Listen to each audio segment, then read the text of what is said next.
Okay, I wanted to took a little break from our little we had like a soft opening shopping event today. So I just kind of closed it down for so I could do this. So let me type.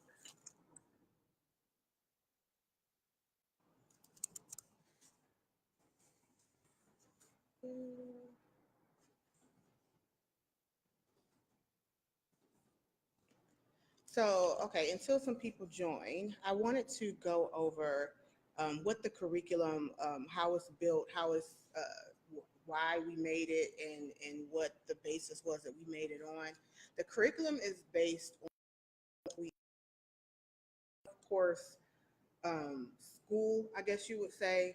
It's 12 classes that will actually help you to discover what your purpose is. That's basically what it is. The core of it, discovering is the name of we named the school How to Build a Life That You Don't Need a Vacation From, because that's basically typically when you're working in your purpose and you are um, following your calling, you are highly fulfilled, you are highly energetic, you're highly excited about everything that you do, and most of the things are falling in alignment. It's not to say that it comes without struggle, but it's to say that you are working at your fullest potential, and that's something that we've all been striving to do.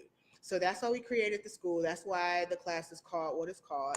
Um, and so week one was more so finding peace, and to get over disappointment. Um, what are some of the tools we talked about? The tranquility, and the first key was acknowledgement, and it's acknowledging some of the things that you have. Well, not some of them, but most of the disappointments. It won't be all of them, but the real key ones that have stuck in your life, the real key ones that you've not been able to move past per se. And we can say, well, I'm over it, right? But if have you really moved past it to where you're not harboring anything? It hasn't affected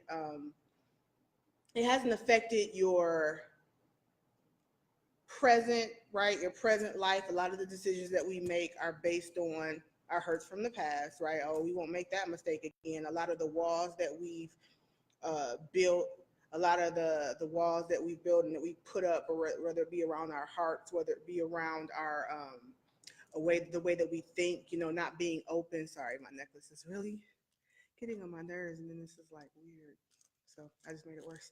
But anyway, sorry. Um, but really putting up those walls and things like that. And then we talked about also, and I don't talked about investments. I don't want to get too yet because I don't remember. Trying to think, I might be missing. We were supposed to kind of go over week one and week two together, but we talked about those disappointments being a result of us not setting up clear boundaries, right? Us investing maybe too much in certain things, and investing too much of our three greatest resources, which would be time, energy, and money. And so in week one, I know one of the exercises was for us to reclaim some of that back, that power with our time, the power with our money. We can't control other people, some outcomes we can't control, some many outcomes we can't control, a lot of situations we can't control.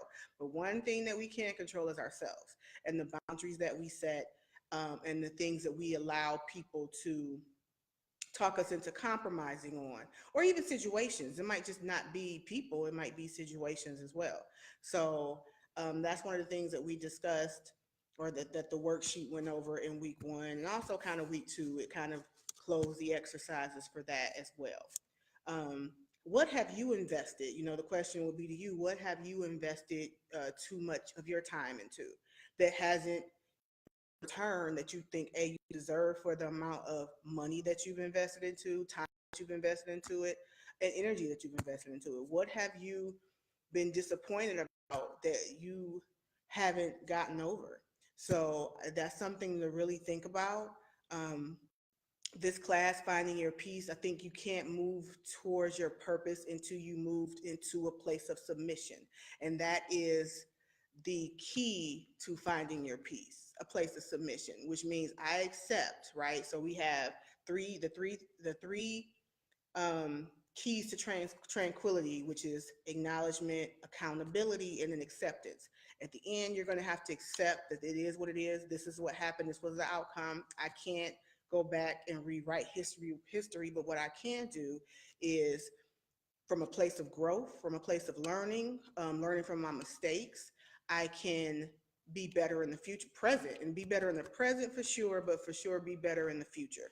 Um, so from that place, we can move forward and grow into better people. And so, with that being said, submission means okay, whatever God has meant for me to learn from this, I will learn. Whatever He means for me to be, I will be. And whatever happens, will happen. Now, we talked about expectancy and unrealistic expectations, and there was like a little graph. I want to say this is week 2. So sorry, y'all. So I kind of want to do week 1 and 2 together because they're so inter intertwined. So the beginning of week 2 exercise, there is a little graph about expectations. And I've heard a lot of people say, if you don't expect anything, then no one can hurt you or you'll never be disappointed. I don't subscribe to that at all. I think if anything on that side, then anything that does happen is just whatever is thrown out at you. I mean, some people will say what the universe throws out at you. And you don't want to live a life like that either. Who wants to live a life like that? So you're going to say, oh, well, I won't be disappointed. Well, you won't have any expectation. You won't be excited either. I mean, you won't be fulfilled either. You won't have your being fulfilled, meaning your expectations have been met and exceeded, right? And if you have no expectations, then you have no litmus test of, okay, where am I going? How should I feel? What should I You're just kind of just flailing around and saying, okay, whatever I get, I'll take. That's no way to live. So the graph kind of goes over like, okay, expectations, no return, and exceeded return. And it's red because it's basically saying at this level, it's a random outcome.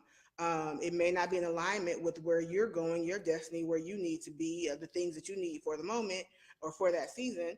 And you will not have built a foundation to expect anything going forward. So that's a no. We don't want to do that. Even low expectations. You see sometimes children that don't have anyone at school to push them at home and all that kind of stuff.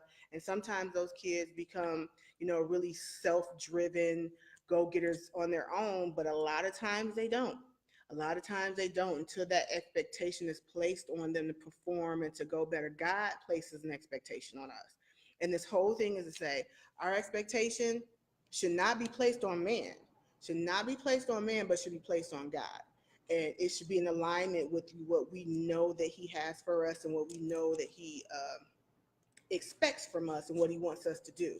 So, with that being said, that's where the expectations kind of goes. So I didn't want to go over, I don't want to give away too much because I want you guys to make sure that you've completed, both of the classes and that you thoroughly understand it. I was hoping that there would be some time for questions and all of that, but I wanted to kind of come on and kind of give a background of just kind of get into some of the things that we go over in weeks 1 and 2, and hopefully you're on the right track of um, the exercises and releasing some of the hurt and healing from some of the pain and the disappointments and being able to find your peace. A lot of the exercises and a lot of the things with the time, the money, and the energy cards, and saying, okay, self-care. Self-care is a big deal.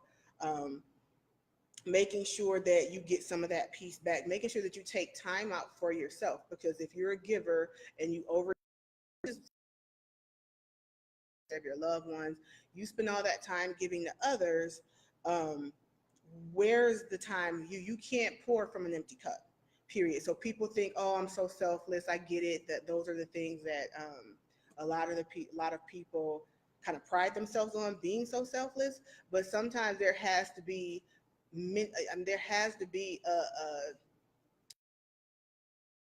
a for you to be at your fullest, right? For you to be able to operate, for you to be happy, and for you, like I said, you cannot pour from an empty cup. So if you're always the one giving, giving, giving, and no one's giving back to you, and you're not taking, like I said, the expectation is not on man, but it's on God. So you have to take that time to give back to yourself and allow God to fill you back up, right? So that being said, let me see anything else I wanted to go over. I just really, this is our first live, the format may change. I wanted to see how interactive Facebook Live was. There are a couple of other platforms that we could use, that I could use, that I've been looking at. Some of them where we could actually see each other's faces, and like you'll have my screen as the main one, but it'll be all of the members at the top or on the side where we can all kind of chime in besides just typing questions on the screen. So um, we'll see. We'll see how that works out. Um, but week 3, I'm excited about. I will be trying to upload that tomorrow. I'm not sure. We'll see how that goes, but we'll be uploading that tomorrow, or at least at the latest the beginning of the week. And then I'm excited for next month. Next month, this was like establishing a baseline, right? Finding your peace is establishing a baseline, because you can't operate from a, do some people do, but they're not successful.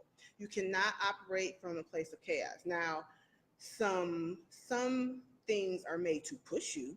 Some things are made to give you, like, maybe light a fire up under you so you can stretch yourself in a situation where you may not have typically stretched yourself. But total chaos, no. You can't grow in total chaos. So finding your peace is the baseline, that you have to start with in beginning your journey to building a life that you don't need a vacation from, and building your journey and starting your journey to discover your purpose and your calling and the cause within you. So that's why we started with that class. I hope that you guys are benefiting and really enjoying the first few weeks and this first month, actually, because like I said, the month is flying by. I'm going to upload the 3rd week and the final week for February.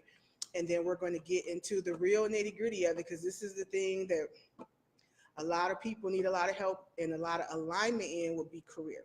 And that's my favorite topic. That's why I've done what I've done for so long. Your career, if your career is not in alignment, is not your calling, is not what's making you happy and what's filling you up at this point, then you're not having your life is not happy, period. If you're just, day to day, time to make the donuts, going into somebody else's job, which is fine. I say that as a joke, but there's nothing wrong with working for someone else. There's nothing wrong with working for a company. All of us have done it. Most of us do it.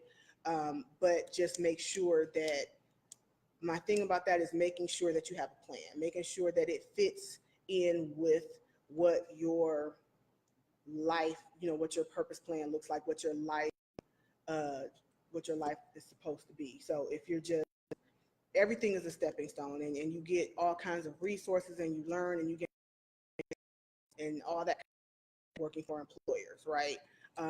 But if you're doing it from a place of, this is just it, and I don't really know where else to go, and I don't know what else to do, then we need to get you some tools to kind of say, okay, I want to be pointed in this direction. I want to be aimed at this, and now I'm strategically checking off these boxes, and this job is one of those boxes. This experience that I'm gaining is one of those boxes. So I don't want to be all over the place and ramble, but I really am happy that you guys are going through the assignments, and I'm hoping that you're benefiting from them. Okay, so you guys have a wonderful Saturday. I will see you guys later. We'll talk soon, guys. Bye.